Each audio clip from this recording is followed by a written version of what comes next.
Hello everyone, welcome to Ada 24/7 Noticed.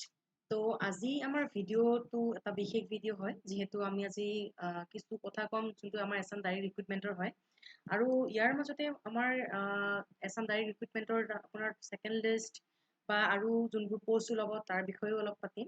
তো মই প্ৰথমে ক'ব বিচাৰিছোঁ যে আমাৰ অসম ডাইৰেক্ট ৰিক্ৰুটমেণ্টৰ যোনটো ফলাফল হ'ল আজি আমাৰ সেয়া দিলে এপইণ্টমেণ্ট লেটাৰ যোনবোৰ আছিলে দিব লগা সেইখিনি দিলে। তো তাৰপিছত আপোনাৰ নেক্সট এতিয়া কিছুমানে সুধিছে যে মেম আমাৰ ছেকেণ্ড লিষ্ট ওলাব নেকি, যদি ছেকেণ্ড লিষ্ট ওলায় তো সেই ছেকেণ্ড লিষ্টখন কি বেছ কৰি ওলাব বা কেনেকৈ ওলাব সেই গোটেইখিনি আৰু। তো এতিয়া চাওক, প্ৰথমে মই ক'ব বিচাৰিছোঁ যে বহুত কিছুমান এনেকুৱাও আছিলে যাৰ ধৰক এক্সাম মাৰ্কছ একেই পাইছিলে কিন্তু মানে কি হ'ল কোৱালিফাই নকৰিলে বা এপইণ্টমেণ্ট নাপালে। তো সেনেকুৱা ক্ষেত্ৰত কি হ'ব যে ধৰক এতিয়া দুজন কেণ্ডিডেট হয়, এজনৰ বোলে এজ বোলে 22 ইয়াৰ্ছ, এজনৰ 23 ইয়াৰ্ছ, 22 বছৰ আৰু 23 বছৰ, ছেইম মাৰ্কছ পালে। তো এতিয়া দুজনৰ ভিতৰত কাক দিব চাকৰিটো?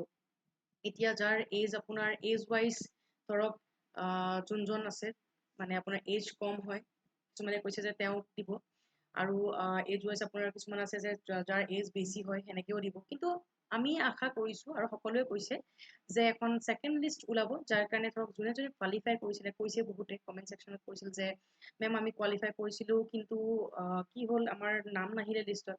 তো জলদিয়ে এখন নতুন বা ছেকেণ্ড লিষ্ট ওলাব লাগে গোটেইবোৰ আপোনাৰ যিমান গ্ৰেড 3 গ্ৰেড 4 পোষ্ট আছিলে।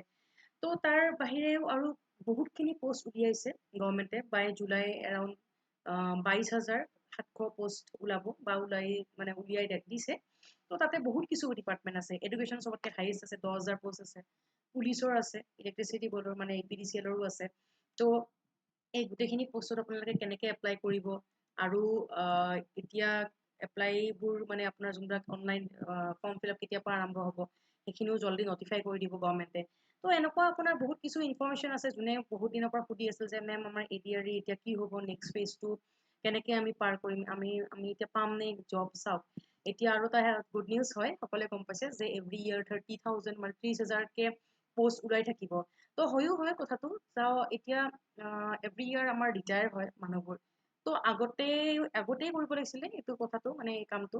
এতিয়া ৰিটায়াৰমেণ্ট হোৱাৰ পিছত সেই পোষ্টখিনি ক'ত গ'ল, হয়নে নহয়? পোষ্টখিনি আপোনাৰ সেইখিনি মানে ভৰ্তি কৰিব লাগিছিল আগে পিছেও, বাট এতিয়া কি কৈছে গভৰ্ণমেণ্টে যে এই 30,000 যোনখিনি ভেকেঞ্চি বা পোষ্ট হয় সেইখিনি মানে নেক্সট ইয়াৰ পৰা আমাৰ সদায় এভৰি ইয়াৰ পোষ্ট ওলাই থাকিব, যাৰ সকলোৰ কাৰণে এটা অপৰচুনিটি হ'ব। যিহেতু আপোনাৰ এজ লিমিটটো আজিকালি 38ৰ পৰা 40 ইয়াৰ্ছো হৈছে, 43 হয় মানে যোনবিলাক ৰিলেক্সেশ্যন আছে SC ST OBC।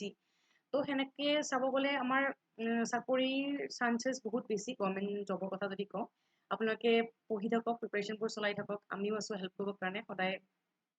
চব আপোনালোকৰ ক্ষেত্ৰত আমি আছোঁ, যি এক্সাম হওক গোটেইবোৰত আমি হেল্প কৰিবৰ কাৰণে আছোঁ। আৰু মই ইয়াৰ মাজতে আজি লাষ্ট এটা বস্তু কৈ দিছোঁ যে আমাৰ কালিৰ পৰা আমাৰ 22,000 যোনবোৰ ফ্ৰী ক্লাছ আছে আৰম্ভ হ'ব। আশা কৰোঁ সকলোৱে এই ক্লাছৰ সহায় লয় আৰু নিজৰ প্ৰিপাৰেশ্যনৰ আপোনাৰ যোনবোৰ মানে ষ্টাৰ্টিং হয় আমাৰ পৰাই ষ্টাৰ্ট কৰে। অ'কে, তো আজিৰ ভিডিঅ'ত ইমানখিনি আছিলে। যদি আপোনালোকে কিবা ধৰক সুধিব লগা আছে ৰিলেটিং উইথ ADR বা ডাইৰেক্ট ৰিক্ৰুটমেণ্ট, নিশ্চয় সুধিব পাৰে। Thank U.